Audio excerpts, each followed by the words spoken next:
Chess Chicos and the Chess Chicas, game 5. We are back with Jan Nepo and Ding in the white trunk against Ding Liren in the black trunk.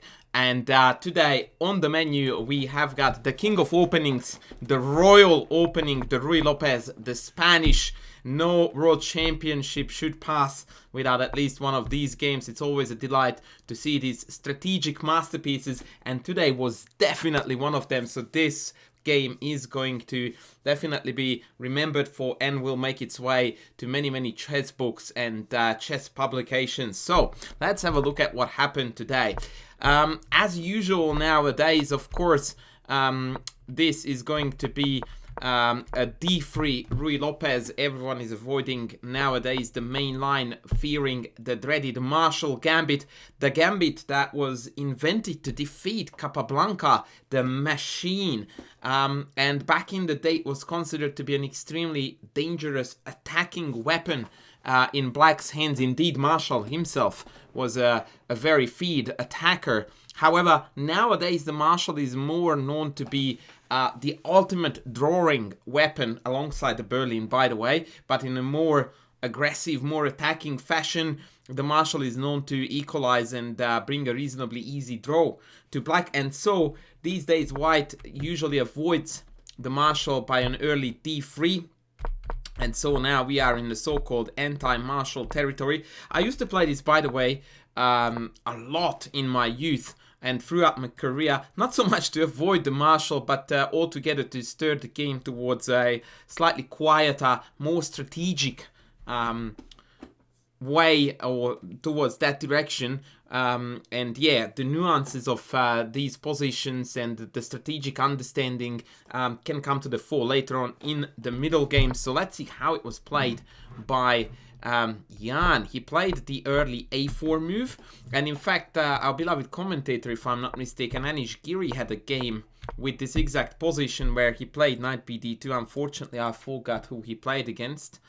And the novelty compared to that move was bishop g5. Now, bishop g5 in general is not very often seen in any of the mainline Ruy Lopez variations.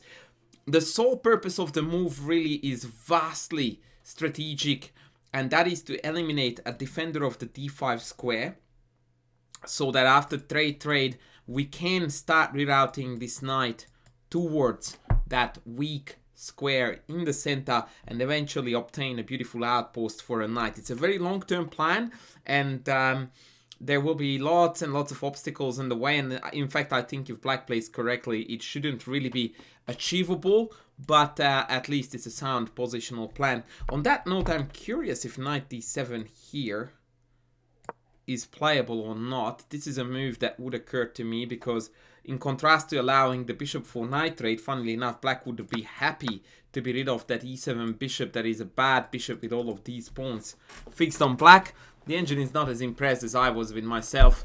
Apparently after knight d2, knight b6, AB, white has a tiny edge here, but potentially nothing serious. Anyway, we had h6, bishop takes, AB, and knight d2. All of this is regular stuff, and as you would expect from a World Championship match, as well as from our good friend Stockfish, the game is dead even, but that doesn't mean dead draw. And this is exactly the point that we keep coming back to. Nowadays, chess is not necessarily about finding and obtaining an advantage out of the opening, but more so to find a playable position. And playable it is. Jan conquers the d5 square for the time being with the bishop, but of course optimally what he wants is to trade this bishop for this bishop, yet another defender of the d5 square, and then reroute the knight to d5. Queen d7 was played, rook e1 was played. It's not so much to deploy the rook, but more so to vacate the f1 square for the knight. Rook a8, queen d1, no problemo. Bishop d8. This was the move that the commentators claimed to be the first sort of iffy move, the first move towards the wrong direction. The computer really wants to play the absolutely horrendously ugly looking bishop c8. And after knight f1, what do you want, engine? Rook a7. Now I do understand that. So the ultimate goal is to want to kick the bishop out with e7, excuse me, without allowing the trade. And so what black needs to do here is to completely vacate the diagonal, first withdrawing the bishop, then the rook, and finally, after knight e7, black reclaims the d5 square. Matter of fact, reclaims it so that after bishop b7 I can no longer go in there. But Stockfish also likes in knight g6 with the idea of dumping a knight on f4, which by the way also still covers the d5 square. So this was probably a better way to go, but isn't hindsight a beautiful thing. Bishop d8 was played, knight f1. Now white's play is very easy.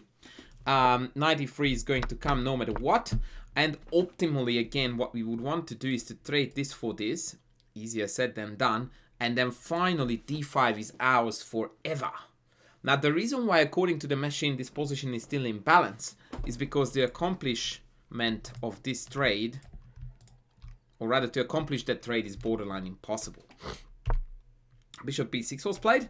Often the bishop plays an important role down on this diagonal with a further c4 push. It can trade itself off for that knight once again to neutralize the pressure on d5. And boy, h4 is the first move that I absolutely love and adore, and just this is delightful chess, and one that would not occur to a lot of low rated players because it feels weakening and it's purposeless, whereas the reality is that it's not weakening white's king at all, none whatsoever, and it has a very crystal clear purpose. And that purpose is to secure the light squares. So I'm going to play a lemon now by creating this bind on these two pawns. Now pushing this one up would severely weaken the black king after take back. Whereas if black doesn't do that, then after knight h4, I have accomplished that trade that I deemed to be borderline impossible earlier. And indeed, white has a fantastic position here. So that's the plan. Yeah, so h4 was played, queen c6 was played, h5, very good, so tick. Step 1 done, c4, d4, no brainer. We must at all cost prevent the trade of the knight.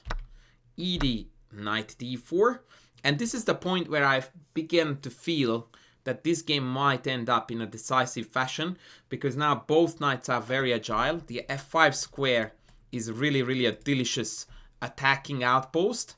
I dedicated an entire chapter to the f5 outpost for a knight in my king safety course, in my king safety chessable course, where I talk about Kasparov's attacking tools. One of them that Kasparov loved was an f5 knight, the octopus knight that is in reach of the king with checks, but as well as attacking the g7 pawn, which usually is the least guarded of the three in front of a castled king. So yeah, this is looking now very exciting indeed for white. But to be fair, nothing is lost yet. Knight f3, queen e6, offering a queen trade. No thank you. Another move that a lot of people would be very reluctant to play because I don't want to double my pawns nonsense. Double pawns are not bad. There are situations when they are, and there are situations when they are not. And this is a textbook case when it's not. Now the pawn, by taking on f5, opens the e file up for the white rook and creates a very interesting imbalance with this 4 versus 3, where white is actually going to start rolling these pawns very soon up on the board with g4.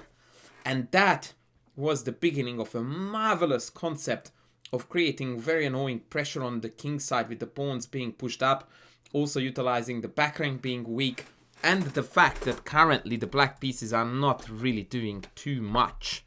Queen d8 was played, queen d5, shutting the pawn push down. Beautiful move, dominating the light squares, by the way. Look at almost all white pieces are on white. Lovely stuff. King f8, dodging the pin on the pawn. King f1, likewise, dodging a pin on the pawn, putting the king on a white square as well. Great foresight. Rook c8 and rook e4. I wish I had stopped before this move. As far as I am concerned, this move right here, so far, is the move of the match. Like many would say, oh, Ding's exchange sack was in. Yes, that was a beauty, but that was look, I don't want to sound silly, but that was an easy one, right? On their standards, rook d4 followed by knight b3 was like piece of cake. Any day of the week, after, you know, a week of drunken stupor, if you woke them up, they would do that in 10 seconds. That was not a something that, you know, would make you go like, wow, that was world-class chess. But this move here is just an incredibly beautiful mix of strategic chess combined with tactical vision. And this is a textbook example of why a chess player can't be positional or tactical, especially on high levels. You need both, because to see this, you need to be an amazing strategist, and a very, very sharp tactician too, because the idea is breathtakingly beautiful.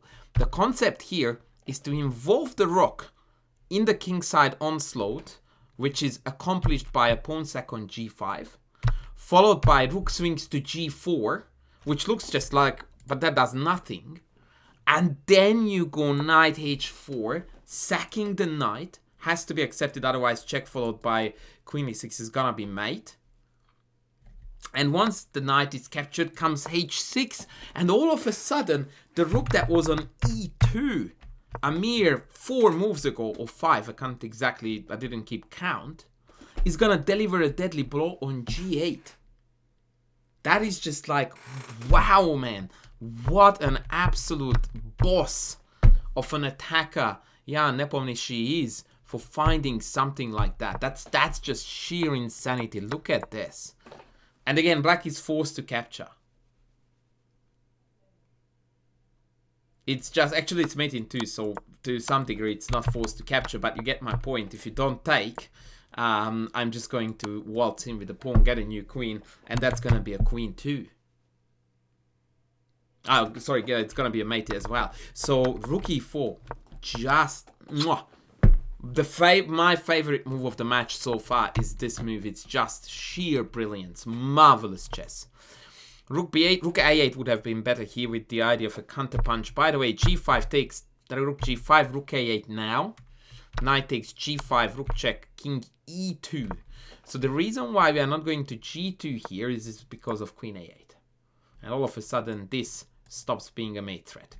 Very important to spot that. And now we can slip out via f3 if there is a queen check, no problem. But knight e4 was the other very important building block in the attack. Note how, by the way, the rook now on the g4 square, or rather I should say on the 4th rank, cuts off this maneuver that would allow the black queen to penetrate and do some counterattack. Now the threat primarily revolve around f6 followed by h6 and vice versa. And rook takes g7 is also on the cards with king takes g7, f6 winning the house. So queen e8 was more or less forced. King f3, perfect move, removing the king from the pin, introducing a myriad of threats. And after queen a8, queen takes a8, rook takes a8, white is waltzing towards a win. Having said that, there were some technical issues here, and Anish got very excited about Jan's Jan's ear turning red, meaning that he blundered and he missed something, but he converted with ease. In reality, by the way, at this point, I think Jan Nepo and Ding had 1:30 on his clock, which is just like mind-boggling. It's absolutely insane how very quickly he calculates, but equally importantly, that to me says that he has an immense sense for chess, immense feel for chess, an internal understanding of where pieces should go in virtually any position in less than 2 minutes. It is a skill that is probably, in my opinion, the greatest chess skill. That if there was one chess skill, that is the one that I would like to have and the one that I admire the most in chess players. And interestingly, by the way, you find that chess skill in a lot of not that very high rated players, because obviously that one skill is not good enough for you to become a world champion. But to see someone always understanding and grasping the deepest secrets of a position in a blink of an eye is just like, it's like chess turned into art. Anyway, the endgame was converted very quickly in terms of number of moves, with f6, g6 takes, and basically the combined forces of knight, king, and rook, and the passer on f6 is just way too much to handle. And additionally to that, there is a checkmate pattern here that black must reckon with. None of this would, however, work without this marvelous king march first. It doesn't matter if you play, I think, king here or king here first. It makes no difference. The idea is that the king waltzes in and delivers a checkmate, and the black is virtually helpless against it. I'm going to show you a simple variation. I don't even know where to go. Let's go b4, just for argument's sake. Knight g5. Now the mate is threatened, and we dodged the check, which was really cool. And now, according to the engine, it's already forced mate. King here, check, king here. And after rook e6 check, you can see that this is gonna be Matutsky very soon. So despite what it might have looked like and what it may have come across from Anish's commentary, and he claimed that this was a stroke of a genius, I mean, obviously, it's easy to talk for me because I always have the eval bar at hand, but it seems to me extremely unlikely that black would have had a realistic go at somehow coming back to this game. And once again, it did not happen after king g4, rook b2, and rook h6. That was the point when Ding Liren called it a day and resigned the game. A beautiful performance by Jan Nepomniachtchi. What's very interesting is that now he's up a game, up a point, and there is no break tomorrow. This was also mentioned by Anish. So Ding really has to make a choice in terms of regrouping. Is it going to be spent on prepping, or is it going to be spent the night that is and the day ahead on resting and, you know, just rocking up to the next game with white with the same level of confidence he had before and just take it from there? We don't know, but we will see tomorrow, so I look forward to seeing you then. Please don't forget to sub, to like, to super thank me, and yeah, I will be back with the next video very soon. Thank you. Bye.